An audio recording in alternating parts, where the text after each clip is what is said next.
देश में कोरोना पीड़ितों की तादाद 1.25 लाख के पार। 24 घंटे में सामने आए 6,654 नए मामले। अब तक 3,720 लोगों की हो चुकी है मौत।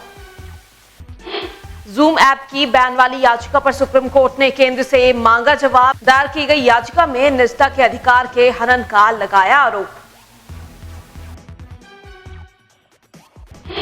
विश्व स्वास्थ्य संगठन के कार्यकारी बोर्ड के अध्यक्ष निर्वाचित हुए डॉक्टर हर्षवर्धन बोर्ड को संबोधित करते हुए कहा कि कोरोना महामारी के दौरान प्रभावी उपायों के लिए वैश्विक प्रयासों और सहयोग पर दिया जाएगा जोर। पीएम नरेंद्र मोदी के आत्मनिर्भरता अभियान को गति देते हुए देश में बने खादी के मास्क विदेशी ब्रांड को देंगे टक्कर। और तूफान के बाद बंगाल पर मंडराया डबल खतरा। राहत कैंप में पहुंचे लोगों में बढ़ा कोरोना वायरस फैलने का डर। सरकार के सामने दोहरी चुनौती। नमस्कार, स्वागत है आप सभी का जनादेश एक्सप्रेस लाइव में और मैं हूं आपके साथ सुप्रिया भट्ट। और चलिए अब शुरू करेंगे खबरों का सिलसिला। और सबसे पहले बात करेंगे बुलेटिन में उत्तराखंड के देहरादून की, जहां DG law and order Ashok Kumar ने क्वारंटीन किए गए पुलिस कर्मियों के मामले में कहा है। उन्होंने कहा कि 339 पुलिसकर्मी क्वारंटीन किए गए थे, जिनमें 271 पुलिसकर्मी क्वारंटीन पूरा करके ड्यूटी पर आए थे। उन्होंने बताया कि क्वारंटाइन का उल्लंघन करने पर डिजास्टर मैनेजमेंट एक्ट के तहत 2305 लोगों पर मुकदमा दर्ज किया गया है। वहीं पुलिस एक्ट में 15,058 लोगों पर कार्रवाई हुई है। उन्होंने कहा कि घरों में ही खुश रहने का तरीका ढूंढे और कोरोना के मरीजों से डरे नहीं बल्कि सावधानियां बरतें। साथ ही उन्होंने ईद उल फितर की नमाज को अपने घरों में अता करने और ईद को अपने घरों में खुशी से मनाने की अपील भी की है। तो FIR हो चुकी हैं 2300 कुछ, और व्यक्ति इसमें इन्वॉल्व हैं 2911 लोगों पे डिजास्टर मैनेजमेंट के एक्ट की कार्रवाई हो चुकी है। सबसे ज़्यादा पुलिस अधिनियम की कार्रवाई हुई है 16,000 के 15,000 के करीब। कुल 20,423 लोगों को अभी तक जो है विभिन्न धाराओं में एक्शन लिया गया है लॉकडाउन के उल्लंघन। तो धीरे धीरे पूरा समाज में ही आ रही है। आप देख रहे हैं लगातार पहले ये था कि भाई खांसने उससे अलर्ट रहिए, अब वो कह रहे हैं कि इनसे डरिए मत, है ना, इनका इलाज करिए, इनमें सावधान रहिए पर डरिए मत, उनका बायकॉट मत करिए। तो वही बात है, कोरोना एक ऐसी वो है, वायरस है, एक बीमारी है। ऐसा नहीं है कि वो अगर हम लोग सावधान रहेंगे तो उन पर नहीं लगेगी। तो हमें डरने की बजाय सावधान रहने की ज़्यादा ज़रूरत है। और यही काउंसलिंग का भी यही जो वेरियस मोड्स हैं, आपको अपने को लाइफ में और चीज़ों में हैप्पीनेस ढूंढनी है। देखिए, जो लोग जब 2 महीना क्योंकि घरों में बैठे हैं तो उनमें बोरियत आ रही है, इसलिए बाहर निकल रहे हैं। तो बाहर निकलना सॉल्यूशन नहीं है। बाहर निकलेंगे तो आपको और बढ़ेगा, इन्फेक्शन भी बढ़ेगा, फिर आपकी प्रॉब्लम्स भी बढ़ेंगी। घर में रहिए, घर में अपने को खुश रखने के तरीके ढूंढिए। एक तो हमने काउंटर्स ऐसे बना दिए हैं, उसमें प्रोटेक्शन लगा दिया है, स्क्रीन लगा दी है, और इन लोगों को मास्क के अलावा हमने फेशियल शील्ड भी दिया है। तो डबल प्रोटेक्शन है, इसलिए संक्रमण की संभावना कम है। क्योंकि गर्मी का मौसम है तो दिन भर उनके लिए PPE किट मुश्किल है। किंतु जो लोग ट्रेनें जो आ रही हैं या बसें आ रही हैं बाहर से, तो 1-2 घंटे का काम है, वहाँ हम सबको PPE किट देंगे।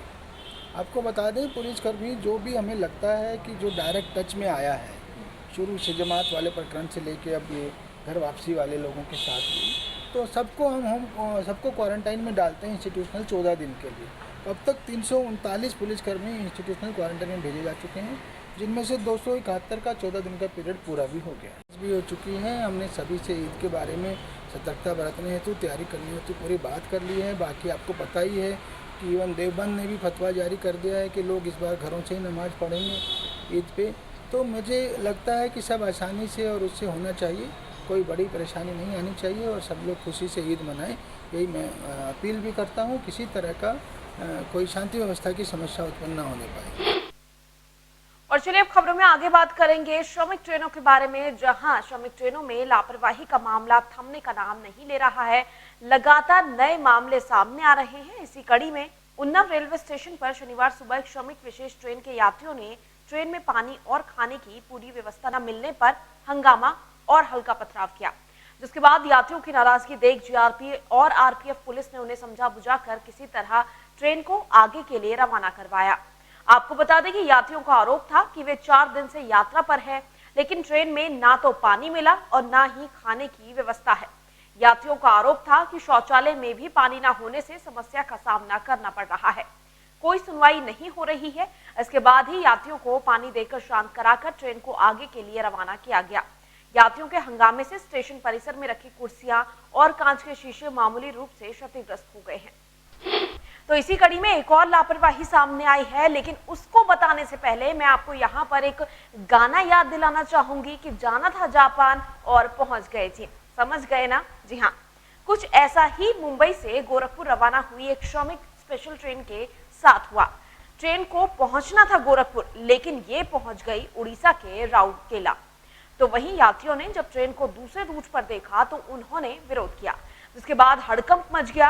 अब रेलवे के अधिकारी अपनी गलती छुपाने के लिए कह रहे हैं कि इटारसी जबलपुर रूट इस समय काफी व्यस्त है, इसीलिए ट्रेन को डाइवर्ट करके चलाया गया। अन्य राज्यों से उत्तराखंड प्रवासियों की घर वापसी का सिलसिला जो है वो लगातार जारी है। उत्तराखंड आने के लिए अब तक 2,42,000 से ज्यादा लोगों ने ऑनलाइन पंजीकरण कराया है। बाहरी राज्यों से अब तक 1,44,000 से ज्यादा लोग उत्तराखंड आ चुके हैं। वहीं बात करें दिल्ली की तो अब तक 52,000 से ज्यादा लोग उत्तराखंड आ चुके हैं। साथ ही हरियाणा से 22,000 से ज्यादा लोगों ने उत्तराखंड वापसी की है। वहीं राजस्थान से 8,000, गुजरात और महाराष्ट्र से 7,000 प्रवासी उत्तराखंड लौट चुके हैं, जिसके बाद कोरोना संक्रमण के फैलने का खतरा लगातार बढ़ रहा है। एलएसी बॉर्डर पर चीन से हुई झड़प और दोनों देशों के बीच में हुई तनातनी के बीच सेना प्रमुख जनरल मनोज मुकुंद नरवणे हालातों का जायजा लेने के लिए लद्दाख गए। जानकारी के अनुसार जनरल मनोज मुकुंद नरवणे के साथ बॉर्डर पर उतरे कमांड के चीफ लेफ्टिनेंट जनरल वाई.के. जोशी भी मौजूद थे। इसके अलावा इन दोनों के साथ हालात का जायजा लेने के लिए लेह के 14 corps commander lieutenant Harinder Singh भी मौजूद थे। हालांकि इस दौरे को लेकर आर्मी की तरफ से कोई जानकारी नहीं दी गई है, लेकिन कहा जा रहा है कि चीन के पीपल्स लिबरेशन आर्मी को लाइन ऑफ एक्चुअल कंट्रोल पर जवाब देने के लिए कहा गया है। और फिलहाल यहाँ रुकेंगे एक छोटे से ब्रेक के लिए। जल्द हाजिर होते हैं कुछ और खबरों के साथ।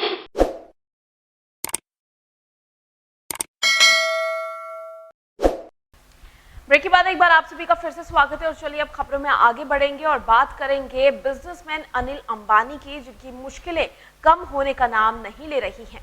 जी हां, एडीएजी की दिवालिया हो चुकी कंपनी रिलायंस कम्युनिकेशंस को दिए गए लोन के एक मामले में ब्रिटेन की एक अदालत ने रिलायंस समूह के चेयरमैन अनिल अंबानी को 21 दिन के भीतर 71.7 करोड़ डॉलर यानी कि 5,446 करोड़ का भुगतान करने को कहा है। जानकारी के अनुसार चीन के 3 bank, industrial and commercial bank of China की मुंबई शाखा, चाइना डेवलपमेंट बैंक और export import bank of China से जुड़ा है। इन बैंकों ने लंदन की अदालत में दावा किया था कि अनिल अंबानी की निजी गारंटी की शर्त पर रिलायंस कम्युनिकेशंस को 2012 में 92.52 करोड़ डॉलर का कर्ज दिया गया था। तब अनिल अंबानी ने इस लोन की पर्सनल गारंटी लेने की बात कही थी, लेकिन फरवरी 2017 के बाद कंपनी लोन चुकाने में डिफॉल्ट हो गई है। वहीं अनिल अंबानी के एक प्रवक्ता ने कहा है कि स्पष्ट किया जाता है कि अनिल अंबानी का व्यक्तिगत ऋण नहीं है। Industrial and commercial bank of China ने यह दावा कथित रूप से उस गारंटी के आधार पर किया है जिस पर अनिल अंबानी ने कभी हस्ताक्षर नहीं किए थे। साथ ही अंबानी ने लगातार कहा है कि उन्होंने अपनी ओर से किसी को ये गारंटी देने के लिए अधिकृत नहीं किया। बिजली का ज्यादा बिल आने की शिकायत पर उपभोक्ता को विद्युत कंपनी ने ऐसा जवाब दिया कि उपभोक्ता असमंजस में पड़ गया। जानकारी के अनुसार मध्य प्रदेश के आगर मालवा में ज्यादा बिल आने की शिकायत ऑनलाइन दर्ज करने पर उपभोक्ता को मैसेज आया कि अगर बिल में छूट पाना है तो बीजेपी को हटाना है और कांग्रेस को लाना है। 100 में से 100 रुपए का आना है।